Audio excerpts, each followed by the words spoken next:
이번 한 주간은 하나님 백성의 비전이라는 주제로 출애굽기 19장의 말씀을 살펴보려고 합니다. 오늘은 그 첫 번째 말씀으로 이스라엘 자손들이 르비딤을 떠난 일에 대해서 말씀을 나누고자 합니다.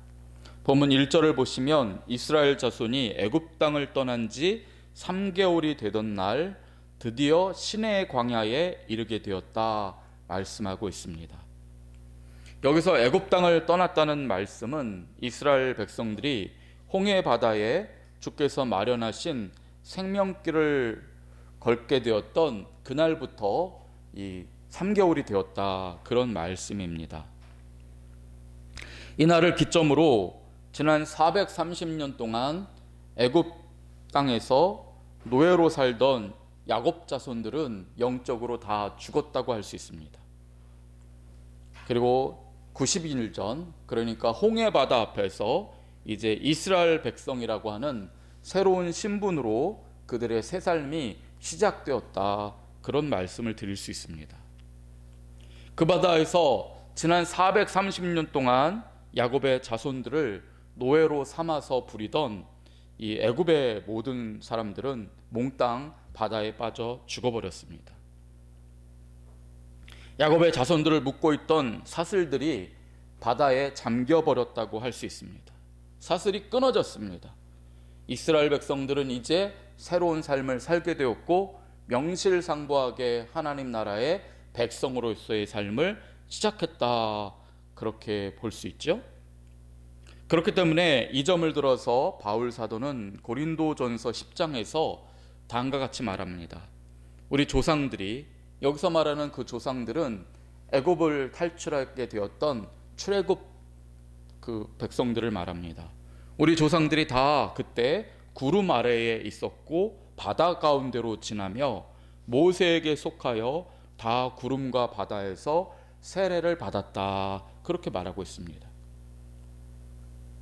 이스라엘 자손들이 구름 아래에 있었다는 말은 무슨 뜻입니까? 그들이 여호와의 영광과 보호하심 안에 있었다는 뜻입니다. 구약 성경에서 구름은 항상 여호와의 영광, 그것을 쉐키나의 영광이라고 하는데요, 그 영광을 가리킵니다. 주님께서는 당신의 자녀로 부르신 야곱의 자손들과 함께 계실 때에 항상 구름 기둥 가운데에서 불기둥과 함께 계셨습니다. 그렇게 그들은 그 인도함과 보호함을 받아서 홍해 바다에 난 마른 땅을 걸어가게 되었습니다. 바울은 그것을 이스라엘 백성들의 세례라고 말합니다. 세례가 무엇입니까? 우리가 다, 이 자리에 계신 분은 다 세례를 받으신 줄 알고 있는데요, 세례를 받았다는 말은 지난날의 나의 모든 삶은 죽었다는 말입니다. 그리고 이제 주님 안에서 새로운 삶을 향해 다시 태어났다는 말입니다. 그것이 세례입니다. 이스라엘 백성들에게 일어난 일이 그것이죠. 홍해 바다 가운데서 그들의 옛삶, 애굽의 노예로 살던 죄악의 모든 사슬들은 끊어져 버렸습니다. 그들을 더 이상 괴롭힐 자들도 그 바다에서 다 죽어버렸습니다. 그리고 그 바다를 건너온 순간부터 이제 이스라엘 백성들 앞에서는 새로운 삶이 펼쳐지게 되는 것입니다. 그 기회가 주어졌습니다. 옛삶을 버리고 하나님의 백성으로 살아갈 이 생명과 같고 천금과 같은 기회가 그들에게 주어진 것입니다. 바울은 이 일이 오늘 이 시간 예수를 믿는 저와 여러분에게도 일어났다라고 로마서에서 말씀합니다. 그래서 로마서 6장 3절을 보시면 다음과 같이 기록합니다.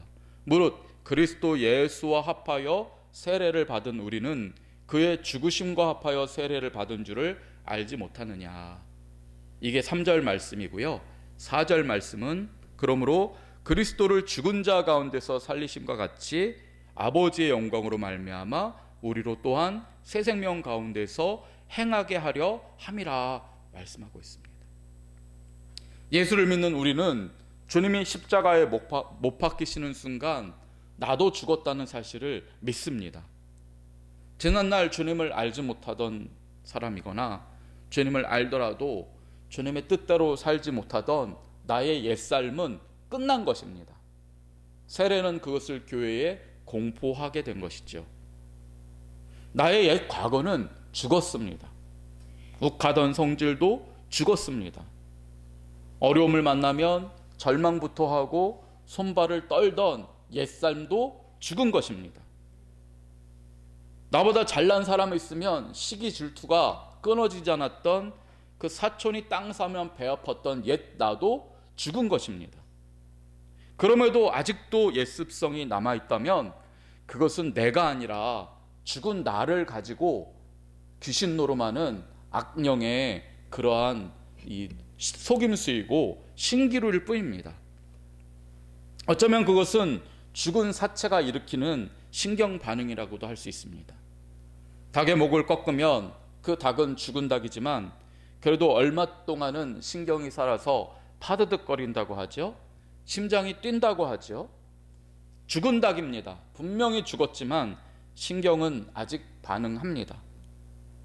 예수를 믿기 때문에 우리의 옛삶은 이미 죽었습니다. 그랬음에도 불구하고 자꾸 옛습성이 이렇게 나타나는 건 그건 죽지 않아서가 아닙니다.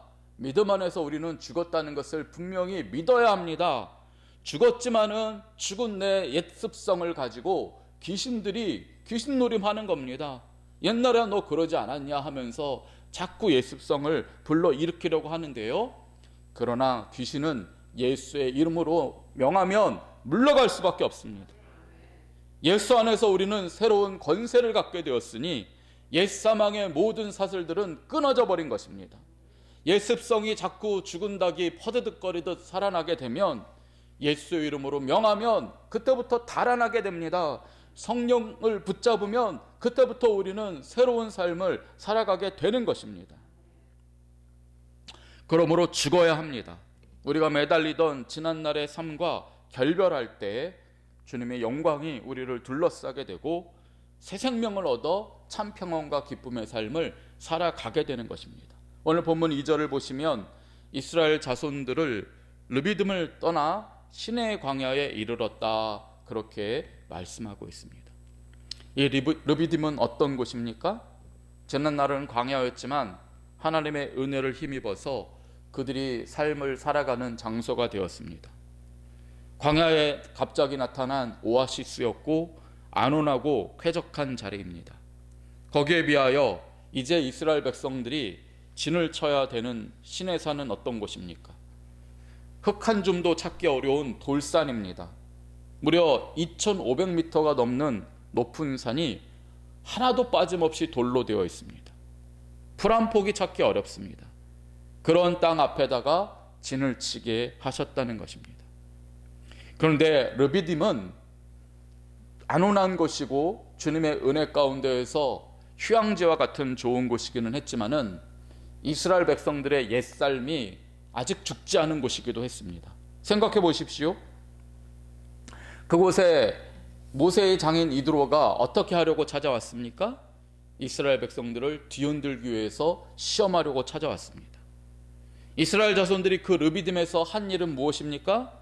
기껏해야 그들은 부부관계에서 일어나는 문제 가지고 모세를 찾아왔고 자식들과의 분쟁을 해결해 달라고 모세를 찾아왔고 이웃과의 다툼의 문제를 해결해 달라고 그렇게 찾아왔습니다. 삶에 찌들어 있는 그 해결하지 못하는 문제를 가지고 하루 종일 씨름하느라 모세도 그렇고 이스라엘 백성도 하루 종일 수고해야 했습니다. 아무리 환경이 좋으면 뭐합니까? 광야의 오아시스요 휴양지와 같은 르비딤에서 야곱의 자손들이 했던 일은 그저 지난날에 했던 것처럼 지지고 볶는 삶의 되풀이일 뿐이었습니다. 그런 삶을 되풀이하려고 저 애굽에서 떠나온 것입니까? 그런 삶을 여기까지 와서 되풀이한다면 구태여 애굽을 떠날 필요가 뭐가 있습니까? 차라리 홍해 바다에서 그냥 죽어버리는 것이 더 낫지 않겠습니까? 이스라엘 자손은 다시 태어나야 했습니다. 매일 애들 떠드는 소리 가득하고 부부간에 사랑하느니 마느니 애정이 식었니 안 식었느니 옆집 사람은 예의가 없느니 심성이 더럽다느니 어쩌고 저쩌고 그 찌든 때 같은 삶에서 한 걸음 벗어날 필요가 있었습니다. 그 일을 위해서 하나님께서는 이 르비딤에서 떠나게 하시고 저 하나님의 계시는 성산 시내산 쪽으로 장막을 치게 하신 것입니다.